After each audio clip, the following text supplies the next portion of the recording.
Now you're about to witness a session that bridges two timeless powers, wisdom and insight. As we move into this deeply reflective session, we invite you to pause because sometimes in the rush towards innovation, we forgot to look in the rearview mirror. And that mirror often holds the wisdom we need to avoid the mistakes ahead. Our next speaker, we would like them to invite on the stage Mr. Gurcharan Das and Mr. Benedict Paramanand. A huge round of applause for them.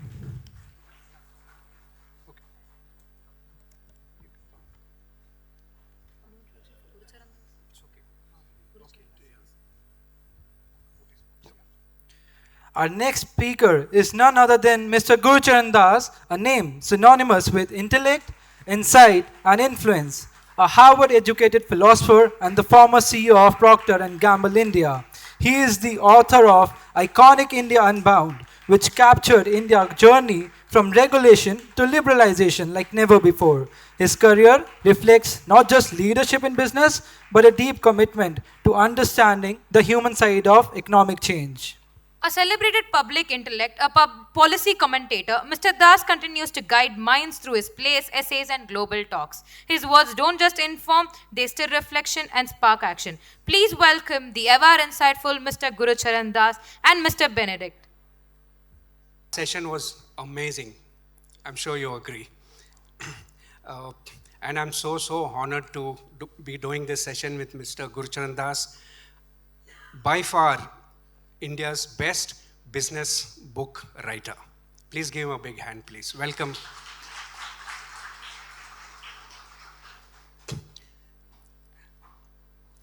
So I asked him, what can we speak about? He's written books on some at least 12 or 15 big topics by itself. So we can have a session on each of them if you're allowed to. But he said he wants to focus this session in Hyderabad, the inaugural Business Literature Festival, on the theme, Learn from History to Avoid Making Mistakes in the Future. So, sir, I'll let you start with that. Benedict, this should not stop us from talking about everything, including Mr. Trump's tariffs, which have landed us in this mess right now. So, and we can talk about India Unbound too. We'll come to that. There's time. I just want to make sure that we talk a little bit about the subject of this series. We'll come to that. Yeah. We'll come to that. So we could begin with this theme which you Sure. suggested, learning from history. Right. Largely we'll come to suggested the theme. What did you have in mind? Well, what I had in mind was that India, with a 5,000-mile coastline, has always had a wonderful seafaring tradition of trade and entrepreneurship. And it was always an open global economy. And for the last 75 years, we closed our economy. And so Trump is right. We are the king of tariffs. But this is not a compliment. It's an insult. Now, of course, Trump, being Trump, he always overstates the point. But to me, Trump is our best friend because he's forcing us to do what we should be doing on our own, in our own national interest. Piyush Goyal talked about yesterday, but we will do what is in our national interest. I don't know if Piyush Goyal understands what is our national interest. So we can talk a little bit about that. But about the lessons from history, I think let's just make a comparison with China. Another ancient civilization. And the difference between China and India is that in China, the state was always strong and the society was weak. In India, the society was always strong and the state was weak. The fact is, you need both. You need a strong state, meaning not that a strong state has a wrong connotation. Let's put it this way. You need an effective state to get things done. But you also need a strong society to make that state accountable. And so, that I give you an example. In China, the emperor owned the land. In India,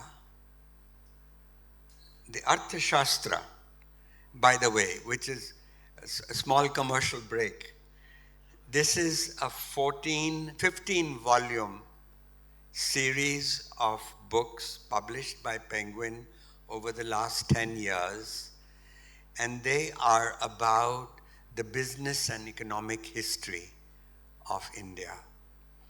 And they are written by scholars, and I'm particularly, I selected the scholars, but I also wrote long introductions to each of these books. And so in the course of this discussion of mistakes, I'd like to point out some nugget from a little story from some of these books. Now, the Arthashastra says to the king, 1, you don't own the land, but you have what is called Shatabhaga in Sanskrit, which means 1/6 of the share of the produce of the land as the price that people pay for good, what we would today call good infrastructure, good law and order. You spend money on the people and you can charge them. So that's basically Shatabhaga is a 15% tax rate. And the merchants had to pay it, the farmers had to pay it. And that is the tax rate of Singapore today. So the king is told that there's a limit, there is a dharmic limit, there's a dharmic tax rate, and that is 15%. Over and above that, you'll have to justify. So, another thing, talking about China and India, the Chinese emperor gave the law and he interpreted the law. Again, the Arthashastra says that dharma, that is the law, is before the king, precedes the king.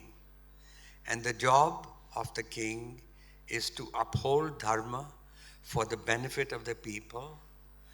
And the interpreter of dharma, which in China was the king, in India, the interpreter was the Brahmin.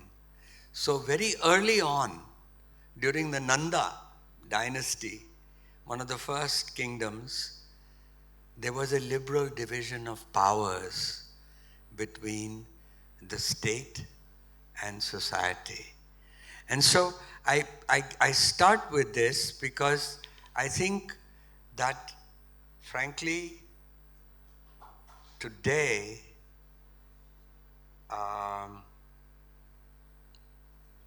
soon after independence, we were in a socialist age, and we won from being an open, seafaring society and culture. We closed the window. We blamed We blamed trading to the East India Company.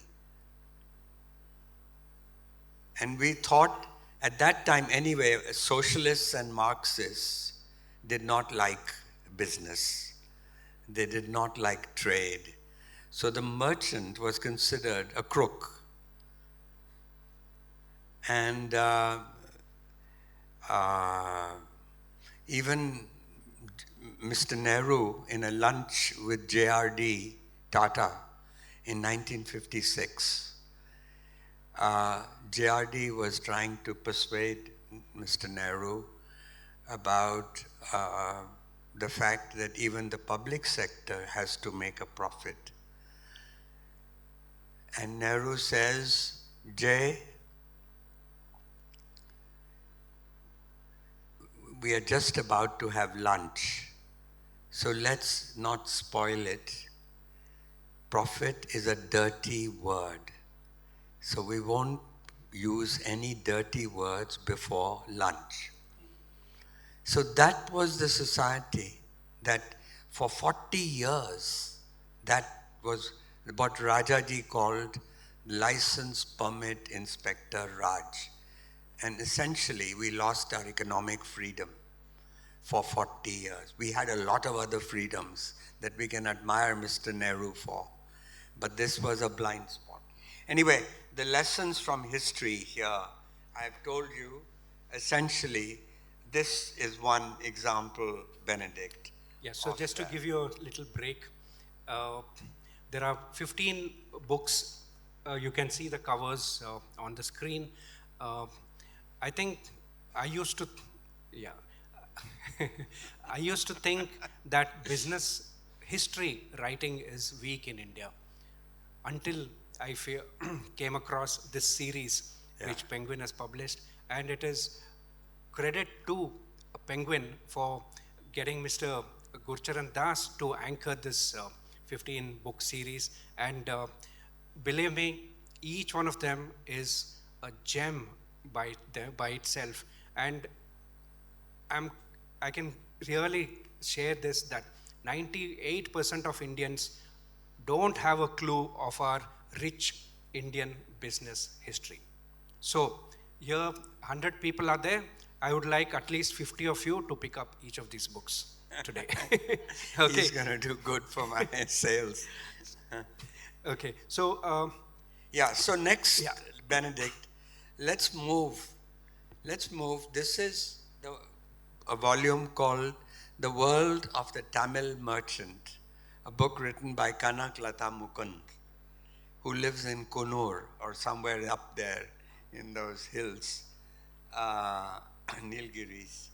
And this book tells us that in ancient times, during the Roman Empire, one ship from Rome used to land in a South Indian port every day. The most famous port was Muziris, which today is Cochin, I suppose, close to Cochin. And you know, the Roman senator Pliny, in 79 AD, he gets up in the Roman Senate, and he gets up and tells the Romans, he says, stop wearing those togas. The Romans used to wear those togas. Why? Because 65% of Rome's gold and silver, bullion, is being lost to India because you chaps are using Indian textiles and cottons, and your wives are using Indian spices, and this big fad. You know, they had this fad for pepper. They had discovered pepper from South India. They're putting pepper in everything and ruining our food, he says to them. And then he says, why are we losing all this money to India? because you Romans cannot sell anything to Indians. You're only buying silk and perfumes and luxuries from India. But why aren't the Indians buying anything that we make in the Roman Empire? And the interesting thing, Benedict, is that this continued. I'm talking about 79 AD until the 19th century. India had a trade surplus with the world. That we were selling things that people wanted, and we were quite self-sufficient. You know, the people of Europe would bring these wonderful woolen things, and people in South India would say, wool? What are we going to do with wool? Anyway, so my point is, here's the story, and even today, every few years, you'll find a hoard of Roman coins in India.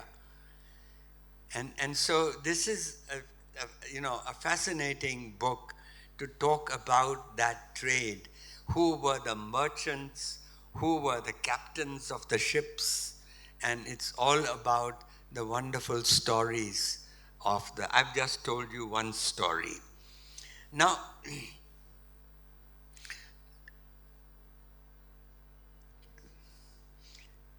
I thought, Benedict, let's jump to the East India Company by 1,000 more. 1600 AD is when the East India Company is incorporated in England. And one of the things that struck me, because I worked for a multinational company, Procter & Gamble. By the way, 2 days ago, a young Indian who I had hired in P&G India has become the CEO of the global P&G Corp, $350 billion That's great. corporation. So, Mr. Gurcharan Das, if you can summarize his journey, 60 years, I would, in a fun way, call it from a Vicks Vapor seller to a business book bestseller. So what struck me about the East India Company is that it was the first great multinational corporation. And since I spent 30 years, from the age of 20 to the age of 50, working for multinational companies, I realized that some of the problems they faced, like if you wrote a letter in 1600 to your head of your company in India, it would take 5 months for your letter to reach. And if that person replied promptly, it would take another 5 months for the reply to reach the sender. Today you do it on email, 5 seconds. and it's 5 seconds. And so there are differences like those. But the East India Company shows you one of the things, because it took so long, you had to give autonomy, freedom to the people. Yeah. So thank you. Amazing. We can't go through all the books. I think we'll need the whole of evening if we have to do that. But again, Can I tell you one story though from here? we time. Huh? Time kitna hai? What time is it? We'll come back. Okay. I have a very delicious little story. We'll come back. About So, East India Company. Yeah, we'll come back. Just an aside about business history. We spoke about, Sir mentioned about pepper. There's, I would say, another person, his name is Amitav Ghosh, author. He brings in the commodity version of history, how history can be looked at, business history can be looked at from the commodities. And according to him, if India didn't have pepper, it wouldn't have been colonized. So that way, there's a big thing about commodity and commodity history, but that was not the thing I was going to say. And this is a literature festival, so this is not a question, not what we discussed, but what's important is you're a bestseller. There are aspiring authors here.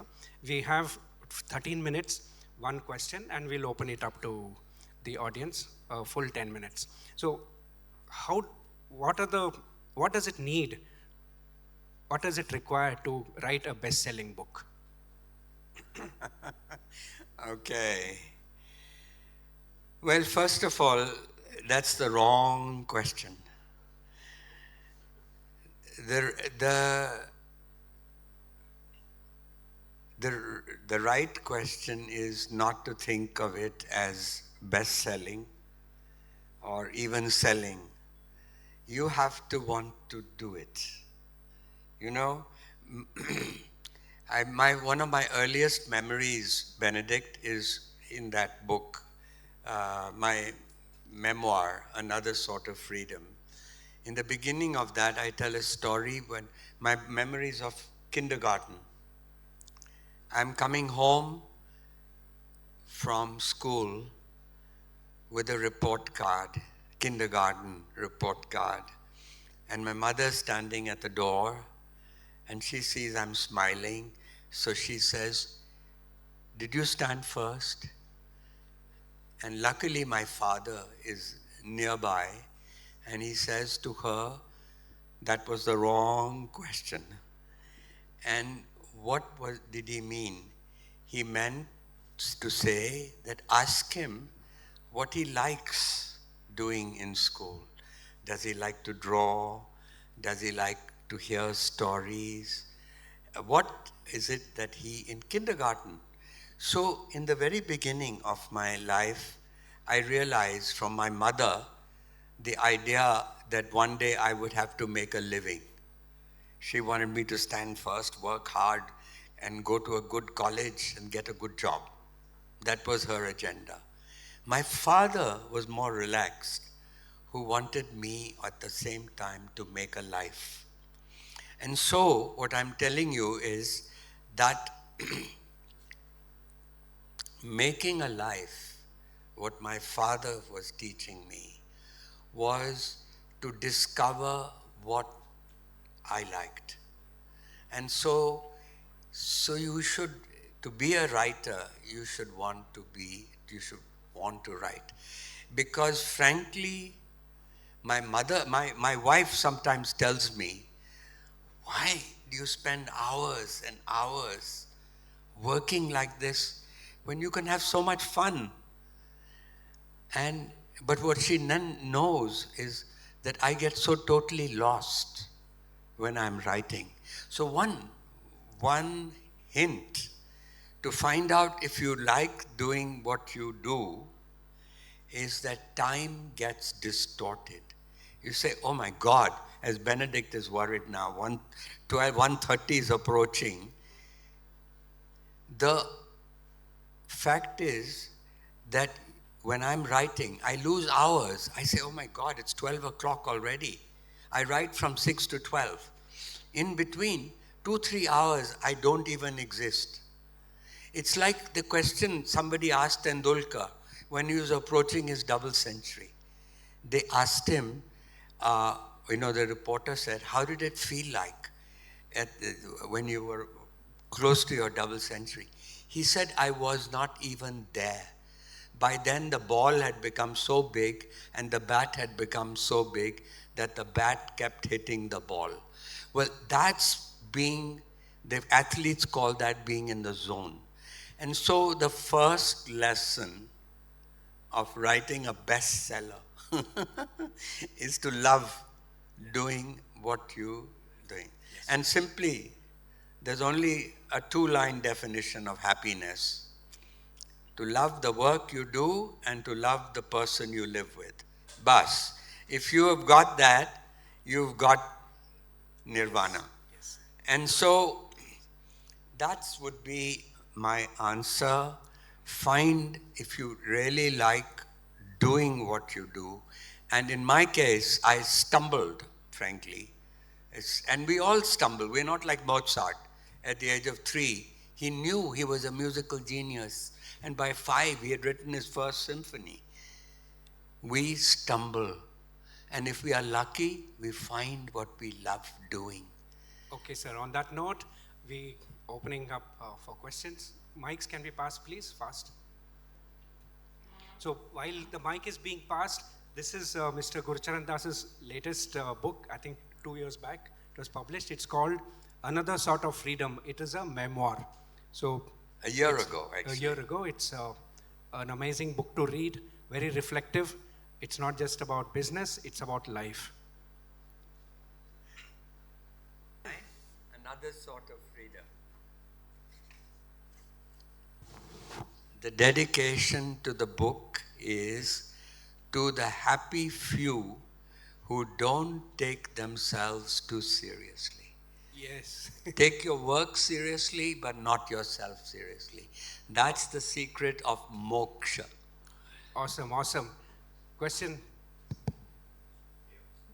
Yeah, go ahead. Joyful to listen to you. My question is around imposter syndrome. Imposter syndrome. So when you write... Imposter syndrome. Imposter. Syndrome.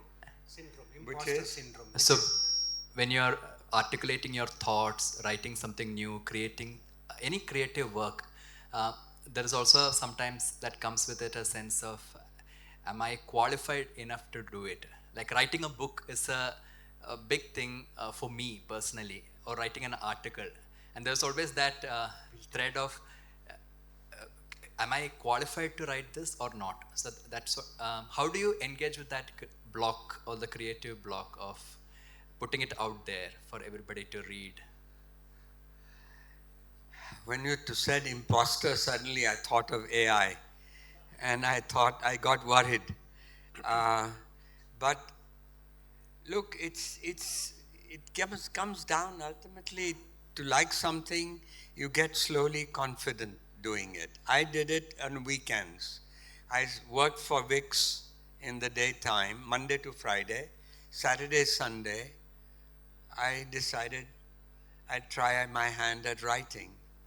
And then you work hard, you do it seriously, and you get more and more confident doing it. Yeah. Next question, please. Yeah. Raise your hand first so that the mic can reach you before. Learn from your experience. As you mentioned that if you find a job that you love and a partner that you love, then you're sorted, you're closest to nirvana. But maybe because of the way this generation has grown up doing the same education, like everyone's an engineer and everyone's been through the same journey, it's how do we find something that we actually love doing? I know we should experiment more and fail more, but what is your take on this with all your experience? Yeah, that's the question. How do you find? So one is, it's a responsibility of parents and teachers to help the person. Like my father said, kindergarten, trying to find really what one's passion is. And ultimately, you don't find your passion. You create your passion. You don't find yourself. You create yourself. And so the fact of the matter, in my case, you said engineer. So I went to Harvard, luckily at that time, when very few people went, and I had got a scholarship. And my mother said at the airport in Delhi, as I'm about to take off, tears in her eyes, why don't you become an engineer like your father? You'll always get a job. So dutifully I signed up engineering when I arrived at Harvard. And then I had a roommate who was doing Russian Russian literature. And he was reading Anna Karenina, the novel by Tolstoy. And so one day at lunchtime, he says to me, Gurcharan, if you're going to have an affair with a married woman one day, it should be someone like Anna Karenina. And then he begins to catalog the virtues of Anna Karenina. And I'm thinking something is wrong here. I'm calculating pipe friction and I'm mugging up Bernoulli's equation. And this guy is dreaming of sleeping with Anna Karenina. And so immediately I marched off to the dean's office, struck off engineering, and just wrote down liberal arts. And that's what I did for the next 4 years in college. I studied Greek tragedy, Roman history, philosophy, economics, politics, everything under the sun. So what I'm trying to say, maybe there's a lesson, but ultimately, as a writer, I just stumbled because on the weekend, I found I was bored at my job. Most of us get bored at our jobs. So I said, maybe on Saturday, Sunday, again, my father's, make a life. He said, start doing something different. And one Sunday morning, I say to myself, I'm going to write a play. I was 22. And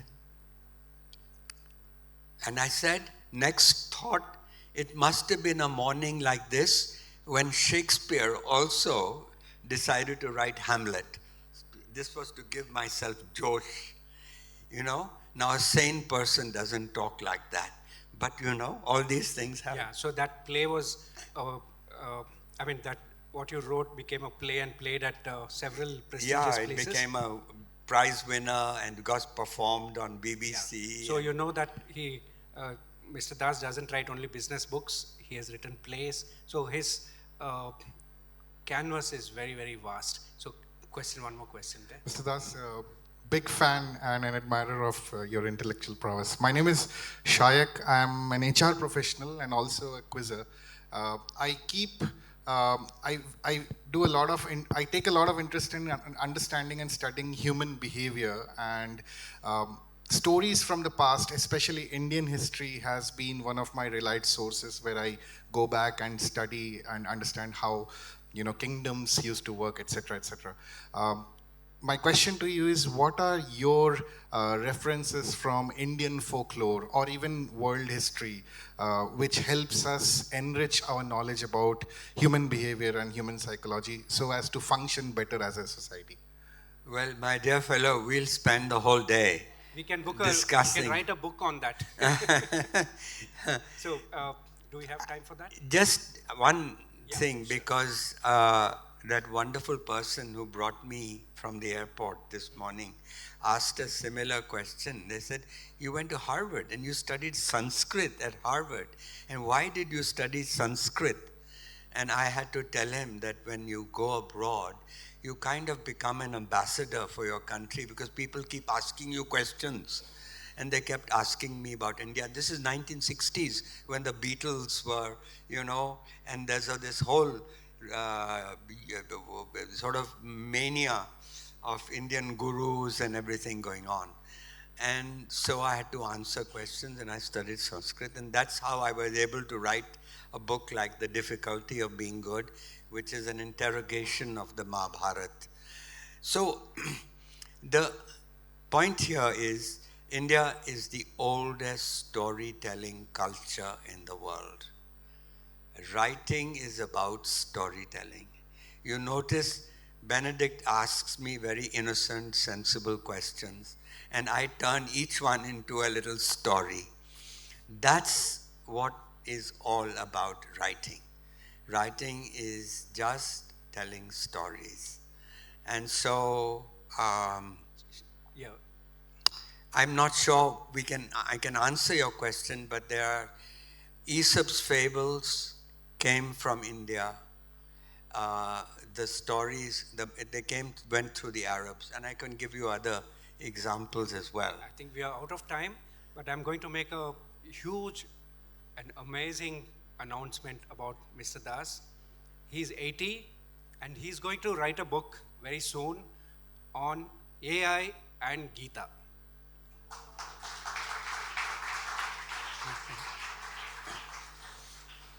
On that note, we bring this session to a close.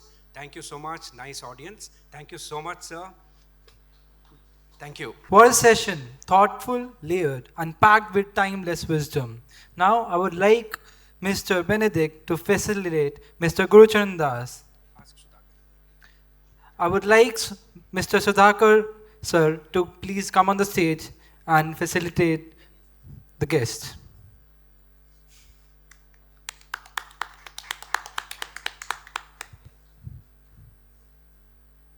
Please give a huge round of applause for the guest.